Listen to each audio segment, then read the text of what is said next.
வேதத்தில் கொடுக்கப்பட்ட உரிமையை மாற்றக்கூடிய தகுதி இந்த தீண்டத்தகாத சமூகத்தில் பிறந்த அம்பேத்கருக்கு யாரா கொடுத்தது அப்படின்னு கொடும்பாய் கொளுத்துனாங்க. நேருக்கும் அம்பேத்கருக்கும் ஏண்டா கொளுத்துனாங்க தெரியுமா? அவர் கொண்டு வந்த சட்டம். இப்போ உட்காந்து கேட்குறீங்களே தாய்மார்களே, அவர் யாரோ ஒரு தாக்கப்பட்ட சமூகத்துடைய தலைவருங்க.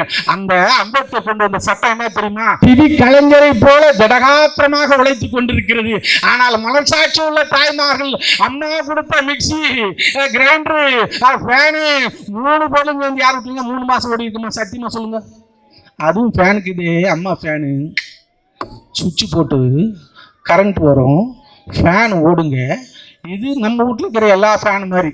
அது கிராம்டன் ஃபேனு, உஷா ஃபேனு. அம்மா ஃபேனுக்கு இது ப்ளக்கு சொருவி சுவிட்சு வந்தால் ஃபேனே ஓடும்.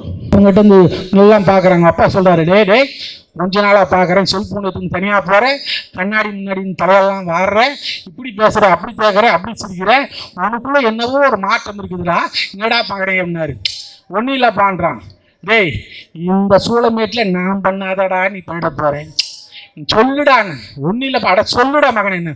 ஒன்றும் இல்லைப்பா, எழுத்து வீட்டில் இருக்குது, எழுத்து வீட்டில் பொண்ணு, அந்த பொண்ணு லவ் பண்ணுறேன்னு. மகனே, எதிர்த்து விட்டு பொண்ணா? ஆமாம். உலகத்தில் நீ எந்த பொண்ணை வேணா சொல்லுடா. முடியாதுடா. முடியாதப்பா, அந்த பொண்ணு தான் நான் கட்டிக்குவேன், இல்லைன்னா நான் கட்டிக்கவே கல்யாணமே பண்ண மாட்டேன். முடியாதுடா மகனே, உலகத்தில் எந்த பொண்ணு வேணா கேட்டா, அமலாபட்ச மருமக ஐஸ்வர்யா கூட சொல்லுவேலு, அவன் மொண்டையை நான் ஓரத்து பண்ணி எடுத்தாந்து கல்யாணம் பண்ணி வைக்கிறேன், ஆனால் எழுத்து விட்டு பொண்ணு மட்டும் வேணாடா மகனே. முடியாதுப்பான்றான். டே மகனே, முடியாது. ஏன்பா அந்த பொண்ணு மட்டும் முடியாதுன்றா? அவன் சொன்னான், மகனே அந்த பொண்ணு எனக்கு பிறந்ததுடா அப்படின்ட்டான். நான் அவன் தங்கச்சி முறை தாடி வளர்த்துட்டான், அப்படியே சுற்றுறான்.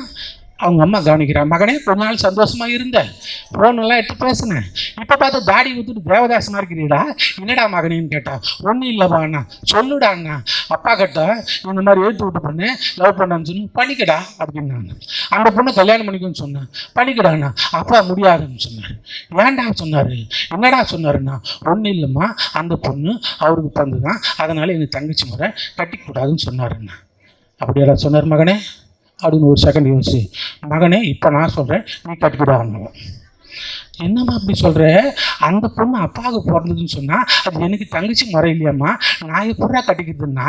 அப்போ அவள் சொன்னாலாம், மகனே எனக்கு தெரியுண்டா அவன் தண்ணி ஊற்றிக்கிட்டு எத்தனைன்னு சொல்லிட்டு என்னைக்கின்ட்டு, அந்த பொண்ணு ஒன்றா அவங்க அப்பனுக்கு பிறந்திருக்கலாம், ஆனால் நான் சொல்கிறேன் நீ எங்கள் அப்பனுக்கு பிறக்கலடா, அதனால நான் சொல்கிறேன் நீ கட்டிக்கிட்டா. நான் பாரு, இப்படி குடும்பத்தில் பிறந்தவெல்லாம் எங்களை பார்த்து வாரிசுன்னு உலகத்தில் பிஜேபியில் மட்டும் 14 முதலமைச்சர் மகன்களை வாரிசு உட்கார வச்சுங்க. பக்கத்தில் கர்நாடகாவில் போய் பாருங்கள், மகாராஷ்டிராவில் போய் பாருங்கள். தேவேந்திர பட்னாவிஸ் யார் தெரியுங்களா? அவங்க அப்பா பிஜேபியில் எம்எல்ஏவாக இருந்தவர். ராஜ்நாத் சிங்கை பாருங்கள். எல்லாம் சொன்னால் லேட் ஆகும்.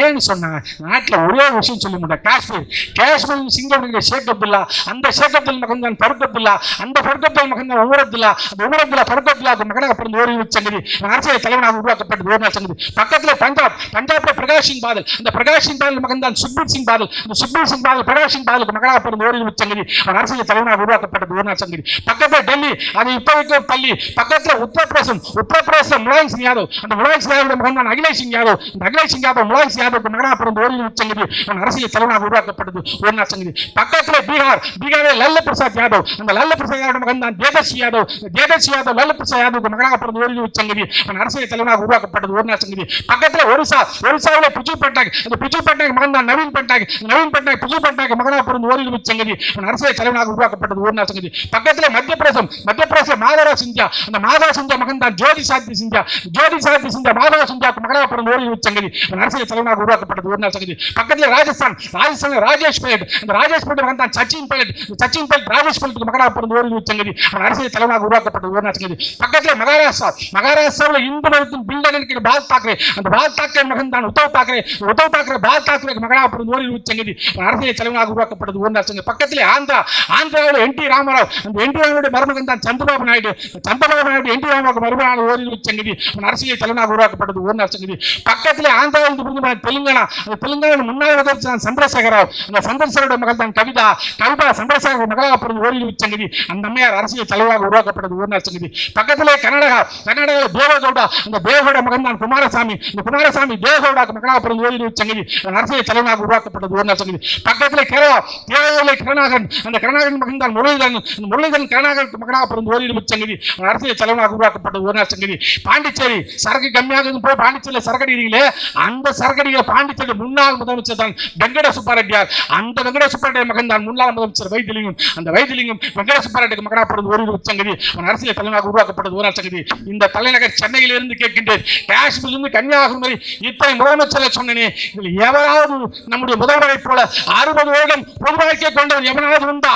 ஒரு வருடம் விசா கொடுமை சந்தித்தவன் எவனாவது உண்டா? கூப்பிய கரங்களுக்கும் குருவாயை வைத்திருக்கும் பொது வாழ்க்கை போர்க்களத்தில் தாக வடுக்களை தாக ரணங்களை பாதுகாப்பு கவசமாக கொண்ட ஒரே தலைவன் எங்கள் தலைவன் தமிழக தலைவர் மு க ஸ்டாலின். அவன் இன்றைய முதல்வர். நாளைக்கு அவர் யாரை கை காட்டுகிறோ அவனே நாளைய முதல்வர். அது எங்கள் உதயநிதி ஸ்டாலினா கூட இருக்கார். தளபதி மு க ஸ்டாலின் இலவச பஸ் கொடுத்துட்டாருங்க, சந்தோஷமா போறீங்கல்ல. ஆனால் அந்த பஸ்ல ஏறும்போது இந்த சென்னையில் இருக்கிற தாய்மார்கள் எத்தனை பேர் யோசிச்சு பார்த்துருக்கீங்களா? பஸ்ல அப்பா கண்டக்டர் லேடிஸ் சீட்டுக்குதுன்னு யாராவது எழுந்துக்குன்னு சொல்றீங்களே, ஒரு தாய்மார்கள் யோசிச்சு பார்த்தீங்களா? பக்கத்துல தான் ஆந்திராவிலே லேடிஸ் சீட் எக்கட உந்தியும் கிடையாது. பக்கத்துல தான் பெங்களூர் கனடா, அங்க சொந்தக்காரர் இருப்பாங்க, அங்க கேட்டு பாருங்க லேடிஸ் சீட்டுக்கு தானே கிடையாது. பக்கத்துல தான் கேரளா. ஏன் இந்தியாவில் ஏன் உலகத்திலேயே ஒரு பொது போக்குவரத்துல பஸ்ல பெண்களுக்கு என்று தனி இருக்கை கொடுத்த கட்சி திராவிட முன்னேற்ற கழகத்தை தாய்மார்கள் மறந்து விடக்கூடாது. கொடுத்தவர் யார் தெரியுமா? மறைந்த தலைவர் கலைஞர். போக்குவரத்து மந்திரியா இருக்காரு. கேட்குறாங்க, ஐயா இது இன்னும் உலகத்திலே இல்லாத தனி சட்டமா இருக்குது, பெண்களுக்கு மட்டும் ஏங்க லேடிஸ் சீட்டுன்னு தனியா ஒதுக்கணும் பஸ்ல போது சொன்னார் அவரு. இயற்கை படைச்சதா மேடு பள்ளம் உயர்வு தாழ்வு ஆண் பெண் என்று இரண்டாக படைத்தது இந்த இயற்கை. அப்படி ஆணுக்கு சில இலக்கணத்தையும் பெண்ணுக்கு சில இலக்கணத்தையும் கொடுத்தது. என்னடான்னு சொன்னா, ஆண் உடல் ரீதியாக வலிமையானவன் ஆனால் உள்ளத்தால் வலிமை குறைந்தவன். ஆனால் பெண்கள் உடல் ரீதியாக வலிமை குறைந்தவர்களான ஆனால் உள்ளத்தால் வலிமையானவர்கள். அதனால்தான் இயற்கை அவர்களுக்கு கருவை சுமக்கக்கூடிய பாக்கியத்தை கொடுத்திருக்கிறது. அப்படிப்பட்ட தாய்மார்கள் வரலாம் பேருந்திலே. அவர்களுக்கு தாண்டா மாசத்துல 3 நாள் அந்த மாதவிடாய் பிரச்சனை இருக்குது. அப்படிப்பட்ட பெண்கள் தாய்மார்கள் வரலாம். கை குழந்தையை சுமந்து கொண்டு இருக்கின்ற தாய்மார்கள் வரலாம். இப்படிப்பட்ட சூழ்நிலை வருகின்ற பெண்கள் பேருந்தில் ஏறினா இருக்கை இல்லாம அந்த தாய் குழந்தைகள் கஷ்டப்படக்கூடாது என்று உலகத்திலேயே பேருந்திலே தானே இருக்கை பெண்களுக்கு கொடுத்த கட்சி திராவிட முன்னேற்ற என்பதை மறந்துவிடக்கூடாது. ஜெயலலிதா செய்யல, எடப்பாடி செய்யல, எவனும் செய்யல. மாத்தட்டி சொல்றோம், அவருடைய மகன் தான் எங்க அப்பா உங்களுக்கு சீட்டு தானே கொடுத்தாரு உட்காரத்துக்கு, பஸ்ஸே ஃப்ரீயா கொடுக்குற. கொஞ்சம் யோசிச்சு பார்த்துங்க தாய்மார்களை. இங்கிருந்து நீங்க மவுண்ட் ரோடு போய் பக்கத்தில் உட்காந்துக்கிட்ட மல்லிகா என்ன உங்க வீட்டில் நேற்று குழம்புன்னு கேட்டீங்கன்னா கண்டக்டர் கேட்பாரு, உங்க அம்மா வீட்டு பஸ்ஸா டிக்கெட் எடுத்து வாங்கி நீ பேசு அப்படின்னு கேட்டாரு. இன்னைக்கு உங்களை அந்த நிலைமை இருக்கா? இலவச பஸ் இல்லம்மா, உங்களுக்காக 3500 கோடி ரூபாய் வருஷான பட்ஜெட்ல இலவசமாக நீங்க போறதுக்காக அரசு பணத்துல ஒதுக்கி இங்க உங்களுடைய உரிமையாக நீங்க இலவசமா போல உங்களுக்காக 408 வரியிலிருந்து தமிழக அரசாக 3500 கோடி வருஷம் கொடுக்குது. இன்னைக்கு பல கோடி தாய்மார்கள் போறாங்க. இன்னைக்கும் சொல்லிட்டு போறேன், இன்னைக்கு சென்னையில மேயர் உங்களை போல ஒரு பெண் மணிதான், ஒரு தாழ்த்தப்பட்ட சமூகத்தை பிறந்த பெண்மணி தான். எந்த பெண்மணியாவது யோசிங்களா? கவுன்சிலராக இருக்கிறீங்க, மாநகராட்சி கூறுவீங்க, நம்முடைய மாவட்ட செயலாளர் கூட பணிக்குழு தலைவராக இருக்கிறாரு. ஆனால் இன்னைக்கு ஒரு பெண் மேயராக இருக்கிறாங்களே, யார் கொடுத்த சட்டம்? இந்தியாவிலேயே உள்ளாட்சியிலே பெண்களுக்கு 33% இடஒதுக்கீட்டை கொடுத்து பெண்களும் ஆணுக்கு நிகராக உள்ளாட்சியிலே நாட்டை ஆள முடியும் என்று உரிமை கொடுத்த கட்சி திராவிட முன்னேற்ற தாய்மார்கள் மறந்துவிடக்கூடாது. இன்னைக்கு பிரியா சாதாரண வரல, கலைஞ்சு கொடுத்த இடஒதுக்கீட்டு என்பதை நீங்கள் மறந்துவிடக்கூடாது. நீங்க எல்லாரும் பாக்குறீங்களே, ஒரே ஒரு சாதாரண பிரச்சனை, உப்பு இல்லை காரம் இல்லைன்னு சொன்னா கூட வீட்டுக்காரிட்ட மகளிர்ல கேஸ் கொடுத்துருவேன். உப்பு இல்லை காரம்னு வீட்டுக்கார சொன்னா கூட போதும், மகளிர்ல கேஸ் கொடுத்துருவாங்க வச்சுக்கோ அப்படின்னு மிரட்டுறீங்களே. யார் கொடுத்த உரிமை? இந்தியாவிலே பெண்களுக்கு காவல்துறையிலே இடம் கொடுத்த முதல் மாநிலம் இந்த தமிழ்நாடு. கொடுத்தவர் தலைவர் கலைஞர் என்பது இந்த திமுக என்பதை நீங்கள் மறந்துவிடக்கூடாது. காக்கி சட்டை போட்டு இத்தனை தாய்மார் இங்க இருக்கீங்க, யார் கொடுத்தது? திமுக கொடுத்தது. ஜெயலலிதா கொடுக்கல, எம்ஜிஆர் கொடுக்கல, எடப்பாடி கொடுக்கல, மறந்துடாதீங்க. இன்னொன்னு சொல்லிட்டு போறேன், 1ஆவது இருந்து 5ஆம் வகுப்பு வரைக்கும் இருக்கிற ஆசிரியர் புரியுறீங்களா? பெண்கள் தான் நியமிக்கணும்னு சொன்னாங்க. யார் போட்டாரு? கலைஞர் போட்டாரு. அப்ப அந்த ஐஏஎஸ் அதிகாரி கேட்டாங்க, அது என்னங்க 1ஆம் வகுப்புல இருந்து 5ஆம் வகுப்பு இருக்கிற அந்த ஆசிரியர் பணிகளுக்கு மட்டும் பெண்கள் இருக்குன்னு சொன்னபோது அவர் சொன்னாரு, எப்பா தம்பி 1ஆவதுல இருந்து 5ஆவது படிக்கிறானு, அவன் குழந்தைடா, அவன் சுட்டித்தனம் பண்ணுவான், குறும்புத்தனம் பண்ணுவான், அதையெல்லாம் பொறுத்து கொண்டு அந்த குழந்தைக்கு கல்வி புகட்டக்கூடிய பொறுமை இயற்கை ஆணுக்கு வழங்கவில்லையடா. ஆனால் அன்பும் பாசமும் பொறுமையும் நிறைந்த பெண்ணாசானடா அந்த குழந்தைக்கு அதை பொறுத்து கொண்டு பாடம் போட்ட முடியும் என்பதற்காகத்தான் 1ஆவதுல இருந்து 5ஆவது இருக்கிற ஆசிரியர் பணிகளுக்கு பெண்களை நியமிக்க சட்டம் போட்டது திமுக. ஜெயலலிதா செயல, எம்ஜிஆர் செயல, எடப்பாடி செயல் மீது மறந்து விடாதீங்க. இன்னும் கூட நான் சொல்லிட்டு போறேன், இன்னைக்கு எல்லாரும் அரசாங்க உத்தியோகத்துக்கு போறீங்க. எத்தனை தாய்மார்களுக்கு தெரியும், இந்தியாவிலேயே 30% அரசு பணியில கொடுத்தது கலைஞர். முத்துவேல் கருணாநிதி ஸ்டாலின் வந்தார், கலைஞர் உங்களுக்கு 30% தானே கொடுத்தாரு. அரசு பணியில பெண்களுக்கு 40% இடஒதுக்கீட்டை கொடுத்த ஒரே இயக்கம் திராவிட முன்னேற்ற கழகம். இந்த தாய்மார்கள் மறந்து விடக்கூடாது. இன்னும் சொல்லிட்டு போறேன், பெண்கள் எல்லாம்ங்கிறீங்க, அது ஒரு முக்கியமான விஷயம். சொத்துல சம பங்கு. சொத்து சாதாரண கிடையாது, சொத்துல எல்லாம் இல்லைம்மா. உங்க அண்ணன் தம்பி சீர் செய்யறது அந்த சட்டத்தால தான், ஞாபகம் வச்சுக்கோங்க. அக்கா நல்லா இருக்கிறியா, நுங்கம்பாக வந்து இப்போ எத்தாந்துக்கிறேங்க, தீபாவளி சீர் எத்தாந்துக்கிறேங்க வச்சுக்கா, பொங்கல் சீட் எடுத்துன்னு வரேங்க, கொஞ்சம் பார்த்துக்கா. அப்படியே நம்ம ஊருக்கு வந்து ஒரு அரைகாணி விற்கணுங்க, உன் கல்யாணத்துக்கு அப்பா விட்டாரா, மீது ஒரு காகானி இருக்குதுக்கா, நீ வந்து கையெழுத்துதாங்க விற்க முடியும். என் பொண்ணு கல்யாணமே உன் கையில தாங்க இருக்குதுன்னு மங்கம்பாக்கம் வந்து இந்த இடத்துல நின்று உங்கள் அண்ணனோ தம்பியை கேட்குறான்னா அது அவராக நிற்கவில்லை. இந்தியாவிலே முதன்முதலாக பெண்களுக்கு சொத்து சமபங்கு கொடுத்த ஒரே கட்சி திராவிட முன்னேற்ற கழகம். அப்படிப்பட்ட ஒரு சட்டத்தை போட்டதுனால தான் இன்னைக்கு இங்கிட்ட நிற்கிறாங்க. இன்னும் ஒரு ஜோடி யோசிச்சு பார்த்தீங்களா, யாராவது இந்த மகளிர் சுயதிக்குடுங்களே யார் ஆட்சியில் வந்தது? ஜெயலலிதா ஆட்சியில் வந்ததா? எம்ஜிஆர் ஆட்சியில் வந்ததா? எடப்பாடி வந்தார காலைக்கு அவர் ஆட்சியில் வந்ததா? தருமபுரி மாவட்டம் 1989 தர்மபுரி மாவட்டத்தில் கலைஞர் துவக்கி வைத்த திட்டம் தான் மகளிர் சுய உதவிக்குழு. அந்த மகளிர் சுய உதவிக்குழு இல்லைன்னு சொன்னா எத்தனை தாய்மார்கள் கிராமத்தில், நகரத்தில் எனக்கு தெரியல, ஆனா கிராமத்தில் அது மிகச்சிறந்த முதுகெலும்பு தாய்மார்களுக்கு என்பது மறந்து விடாதீங்க. அந்த கடன் எல்லாம் தள்ளுபடி பண்ணவர் தளபதி மு.க. ஸ்டாலின் என்பதையும் நீங்கள் மறந்துவிடக்கூடாது தாய்மார்களே. ஏன் சொல்றேன்னு சொன்னா, ஒரு கோயிலுக்கு போறீங்க, யோசிச்சு பார்த்தீங்களா, ஒரு கோயிலுக்கு போறீங்க நீங்க, அந்த கோயில் அம்மன் கோயில் இருக்கும், அம்மன் கோயில், ஆனா தர்மபாத்தா யாரா இருப்பாங்கன்னா ஆம்பளைதான். அதான் வேதம் சொல்லுது, பிராமணர் எழுதி வச்ச ஆகம் சொல்கின்றது.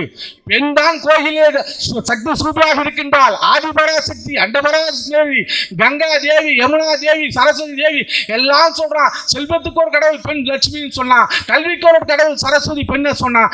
ஆனா அந்த பெண் கருவறைக்குள்ள போக முடியாது. ஆனால் அப்படி போக வேண்டும் என்று சொல்லி ஆளை அரண்டாளராக பெண்களையும் நியமித்த ஒரே இயக்கம் திராவிட முன்னேற்ற கழகம். தாய்மார்கள் மறந்து விடக்கூடாது. இதை மேடைக்கு சொல்றேன்னு நினைக்காதீங்க. யோசிச்சு பார்த்தீங்களா? அது மட்டும் இல்லை, அனைத்து ஜாதியும் அர்ச்சகராகலாம்னு ஒரு சட்டம் போட்டு கொஞ்சம் யோசிச்சு பார்த்தீங்களா? பேசுகிற நான் இந்து, கேட்குற இதில் 90% நீங்கள் இந்து, அண்ணாண்டா கேட்குற நீங்களும் 90% இந்து.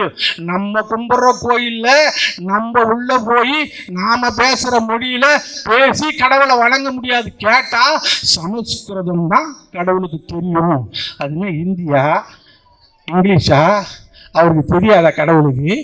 ஏண்டான்னா பிராமணர்கள் மட்டும்தான் அந்த தொழிலை செய்ய வேண்டும் என்ற சடங்கை உடைத்து அனைத்து ஜாதியும் அர்ச்சகலாம் என்ற சட்டத்தை கொடுத்து அதில் பெண்களை நியமிச்சு ஓதுவராக இன்னைக்கு பெண்களும் கருவறைக்குள்ள போறாங்கன்னு சொன்னா அது திராவிட முன்னேற்ற கழகம் கொடுத்த சட்டம் திட்டம் என்பதை நீங்க மறந்துவிடக்கூடாது.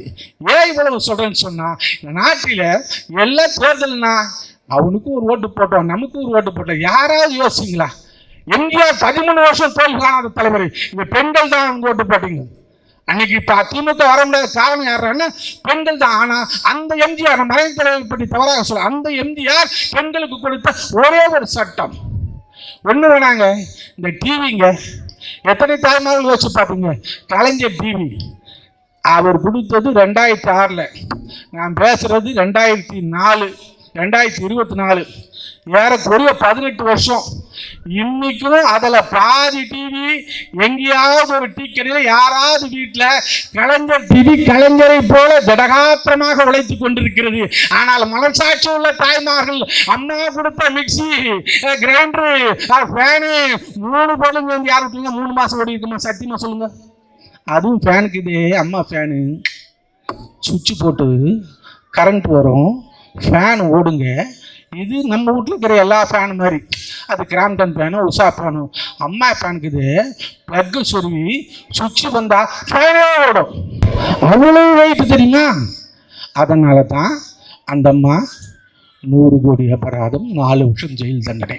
ஆனால் உழைக்கின்ற குளத்திலே, சாமானிய குளத்திலே, நம்மை போன்ற சாமானிய குளத்தில் உழைந்து படிப்படியாக வந்த கலைஞர் 96 வயது வரை எந்த நீதிமன்றத்தாலும் தண்டிக்கப்படாத ஒரே இயக்கம், 60 ஆண்டுகாலம் எந்த தேர்தல் கமிஷனரும் முடக்கப்படாத ஒரே சின்னம் உதயசூரியன். உதயசூரியன் இருக்குதுன்னு சொன்னா ரெட்டரை முடக்கினாங்க, காங்கிரஸ் கை சின்ன ராட்டனை எல்லாம் முடக்கினாங்க.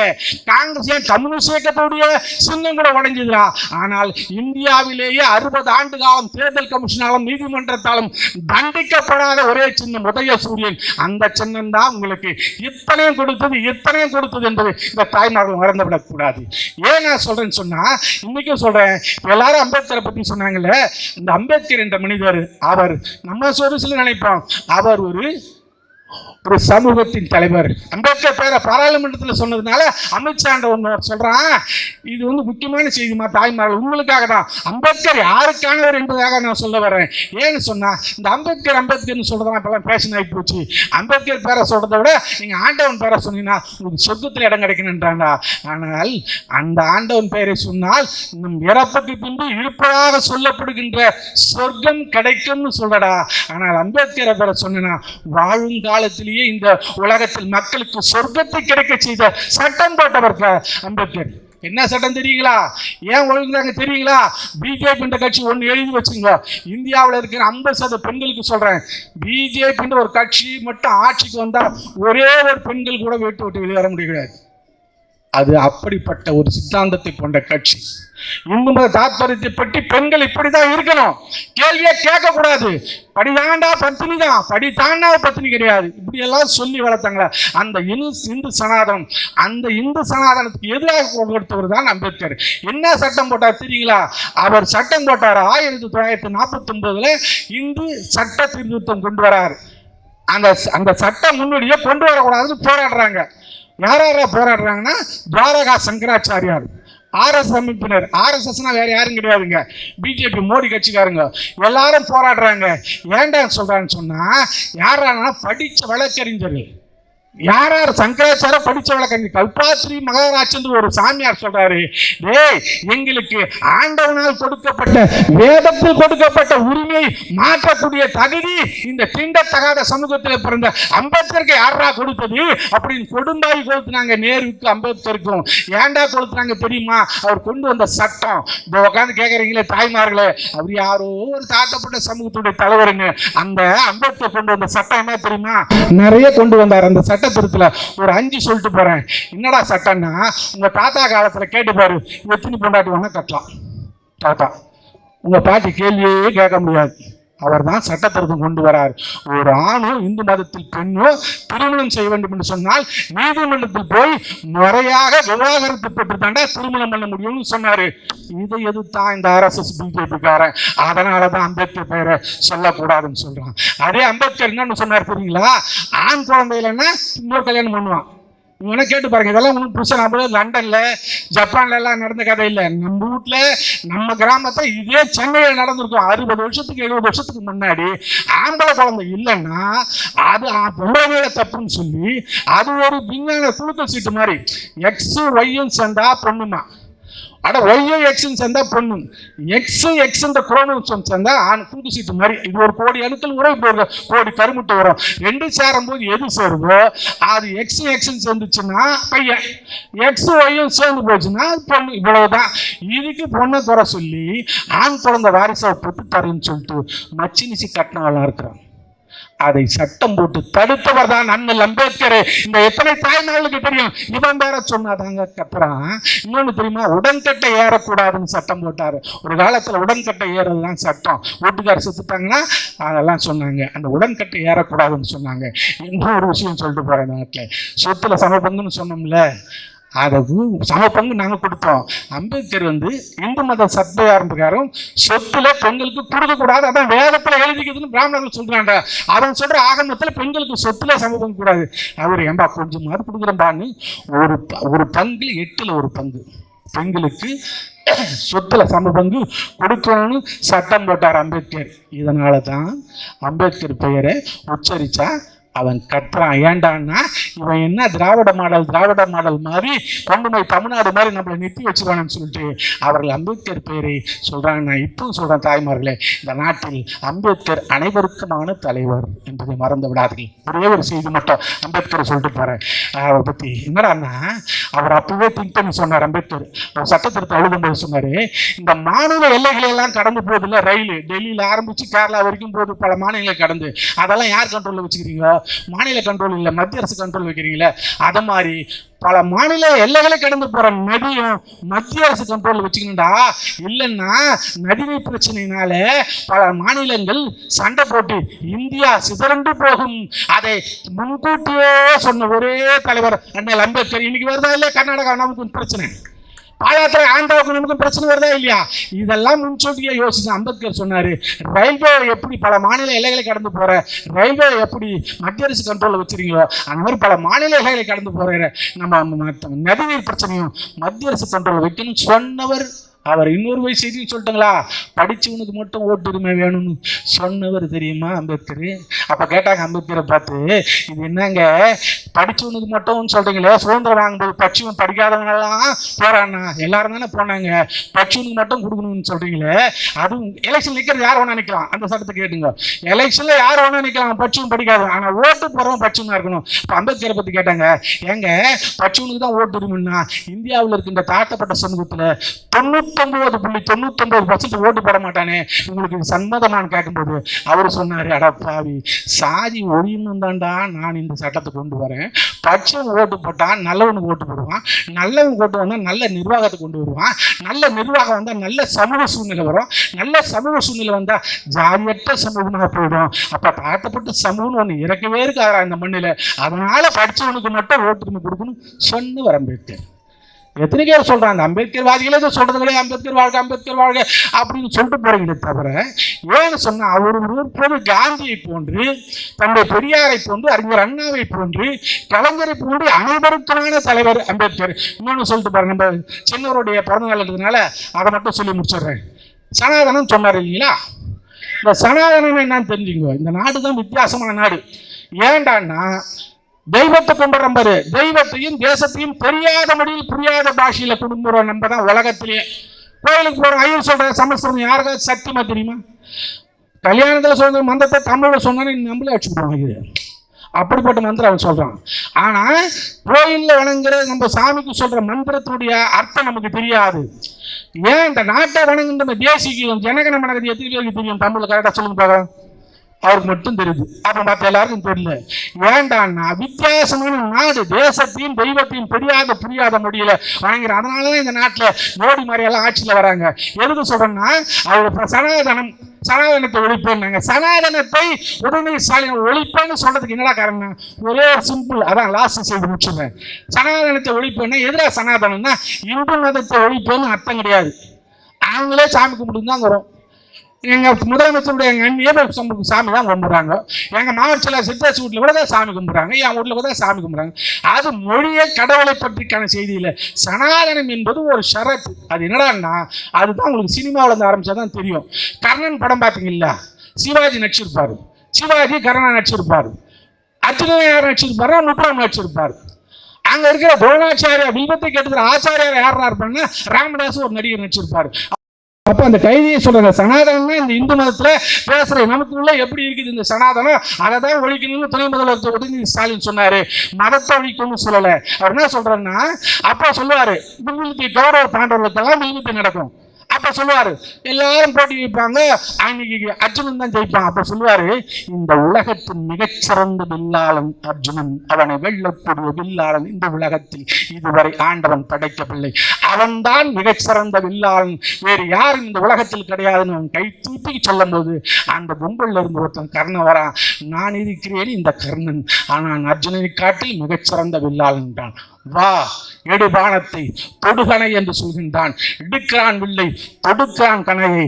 அர்ஜுனனை காட்டில் மிகச்சிறந்த வில்லாளன் என்று கர்ணன் அந்த மக்களால் ஏற்பட்டு கரகோஷம் படுத்துகிறார்கள். அப்பொழுது துரோணாச்சாரி கேட்டார், கர்ணா இங்கே வா, யார், உன் பெயர் என்ன அப்படின்னு. அப்ப சொல்வார், என் பெயர் கர்ணன். உன் தந்தை பெயர் யார்? என் தந்தை பெயர் அதிரதன். அட அதிரதனா, ஒரு தேரோட்டி மகனா நீ? இது சத்திரலுக்கான போட்டிடா. நீ சூத்திரகுலத்தில் பிறந்த ஒரு தேரோட்டி மகன். உன் வில்வித்தை இங்கு எடுக்கப்படாது. இது சத்திரலுக்கான போட்டி. உன் வீரம் ஏற்றுக்கொள்ளப்படாது. காரணம், உன் பிறப்பு தாழ்ந்த குலத்திலே நீ பிறந்ததனால் நீ சிறந்த வில்லாளனாக இருந்தாலும் ஏற்றுக்கொள்ள மாட்டோன்னு நான் சொல்லலைங்க. சினிமாவில் நீங்க பார்த்தது, நான் புதுசா சொல்றேன். இதுதாங்க சனாதனம். பிறப்பின் அடிப்படையில் இருக்கின்ற இந்த சனாதனத்தை ஒழிக்கணும்னு தான் இது தப்புங்களா? இதுக்கு இந்தியா முழுவதும் பிஜேபிக்காரன் கேஸ் சொல்றான். ஏன் சொல்றேன்னு சொன்னா இதுதான் சிக்கல். ஒன்னே ஒன்று சொல்லி முடிச்சுறேன், 5 நிமிஷம் மாட்டோம், 5 நிமிஷம். ஒரே ஒன்றும் இல்லை, எங்களை யாரா குறை சொல்றாங்கன்னு பார்த்தீங்கன்னா ஒன்றும் சொல்ல மாட்டாங்க. வாரிசு அரசியல். சரி, ஒன்று சொல்றேங்க, யார் ஆள்கிறார்கள் என்பது முக்கியம் அல்ல, எப்படி ஆளப்படுகிறோம் என்பதுதான் முக்கியம் என்பதை இந்த மக்கள் மறந்துவிடக்கூடாது. யார் வேணா ஆளலாம், ஆனால் எப்படி ஆள்றாங்கன்றது தான். ஒரே சின்ன கதை சொல்லி முடிச்சுடுறேன். எங்களை யாரை குறை சொல்றாங்கன்னா, ஒரு ஊர்ல ஒரு அம்மா அப்பா இருந்தாங்க. ஆமா, ஒரு ஊர்ல ஒரு அம்மா அப்பா இருந்தாங்க. அவங்களுக்கு ஒரே பையன், அவனுக்கு வேற பொண்ணே கிடையாது. சந்தோஷமா வளர்த்துருந்தாங்க. மெட்ராஸ்லேயும் பெரிய காலேஜில் போட்டு அவனை படிக்க வச்சாங்க. சந்தோஷமா இருந்தான். கொஞ்ச நாள்ல பார்க்குறாங்க, அவங்ககிட்ட இருந்து எல்லாம் பார்க்குறாங்க. அப்பா சொல்றாரு, டே கொஞ்ச நாளாக பார்க்குறேன், செல்ஃபோன் எடுத்து தனியாக போகிறேன், கண்ணாடி முன்னாடி தலையெல்லாம் வாடுறேன், இப்படி பேசுகிற, அப்படி கேட்குற, அப்படி சிரிக்கிறேன், உனக்குள்ள என்னவோ ஒரு மாற்றம் இருக்குதுடா, என்னடா பார்க்குறேன் அப்படின்னாரு. ஒன்றும் இல்லைப்பான்றான். டேய், இந்த சூளமேட்டில் நான் பண்ணாதடா நீ பண்ணிட போகிறேன், சொல்லுடான்னு. ஒன்றும் இல்லைப்பா. அட சொல்லுடா மகன். என்ன? ஒன்றும் இல்லைப்பா, எழுத்து வீட்டில் இருக்குது, எழுத்து வீட்டில் பொண்ணு, அந்த பொண்ணு லவ் பண்ணுறேன்னு. மகனே, எதிர்த்து விட்டு பொண்ணா? ஆமாம், உலகத்தில் நீ எந்த பொண்ணை வேணா சொல்லுடா. முடியாதப்பா, அந்த பொண்ணு தான் நான் கட்டிக்குவேன், இல்லைன்னா நான் கட்டிக்கவே கல்யாணமே பண்ண மாட்டேன். முடியாதா மகனே, உலகத்தில் எந்த பொண்ணு வேணா கேட்டா, அமலாபட்ச மருமக ஐஸ்வர்யா கூட சொல்லு, அவன் மொண்டையை நான் விவகாரத்தை பண்ணி கூட எத்தாந்து கல்யாணம் பண்ணி வைக்கிறேன், ஆனால் எழுத்து விட்டு பொண்ணு மட்டும் வேணாடா மகனே. முடியாதுப்பான்றான். டே மகனே, முடியாது. ஏன்பா அந்த பொண்ணு மட்டும் முடியாதுன்றா? அவன் சொன்னா, மகனே அந்த பொண்ணு எனக்கு பிறந்ததுடா அப்படின்ட்டான். நான் அவன் தங்கச்சி முறை தாடி வளர்த்துட்டான், அப்படியே சுற்றுறான். அவங்க அம்மா கவனிக்கிறான். மகனே, கொஞ்ச நாள் சந்தோஷமா இருந்தேன், ஃபோனெல்லாம் எடுத்து பேசினேன், இப்போ பார்த்தா தாடி ஊற்றிட்டு தேவதாசமாக இருக்கிறீடா, என்னடா மகனேன்னு கேட்டா. ஒன்றும் இல்லைப்பா அண்ணா. சொல்லுடா அண்ணா, அப்பா கிட்ட இந்த மாதிரி எழுத்து விட்டு பொண்ணு லவ் பண்ணான்னு சொல்லி பண்ணிக்கடா அப்படின்னாங்க. அந்த பொண்ணை கல்யாணம் பண்ணிக்கணும்னு சொன்னேன். பண்ணிக்கடாண்ணா. அப்பா முடியாதுன்னு சொன்னார். ஏன்டா சொன்னார்?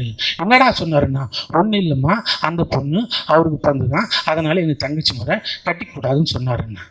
அப்படியா சொன்னார் மகனே அப்படின்னு ஒரு செகண்ட் யோசிச்சு, மகனே இப்போ நான் சொல்கிறேன், நீ கட்டிக்கிடாங்க. என்னம்மா அப்படி சொல்கிற? அந்த பொண்ணு அப்பாவுக்கு பிறந்ததுன்னு சொன்னால் அது எனக்கு தங்கச்சி முறை இல்லையாம்மா, நான் எப்படா கட்டிக்கிறதுன்னா? அப்போ அவள் சொன்னாலாம், மகனே எனக்கு தெரியும்டா அவன் தண்ணி ஊற்றிக்கிட்டு எத்தனைன்னு சொல்லிட்டு என்னைக்கின்ட்டு, அந்த பொண்ணு ஒன்றா அவங்க அப்பனுக்கு பிறந்திருக்கலாம், ஆனால் நான் சொல்கிறேன் நீ எங்கள் அப்பனுக்கு பிறக்கலடா, அதனால நான் சொல்கிறேன் நீ கட்டிக்கிட்டா. நான் பாரு, இப்படி குடும்பத்தில் பிறந்தவெல்லாம் எங்களை பார்த்து வாரிசுன்னு உலகத்தில் பிஜேபியில் மட்டும் 14 முதலமைச்சர் மகன்களை வாரிசு உட்கார வச்சுங்க. பக்கத்தில் கர்நாடகாவில் போய் பாருங்கள், மகாராஷ்டிராவில் போய் பாருங்க, தேவேந்திர பட்னாவிஸ் யார் தெரியுங்களா?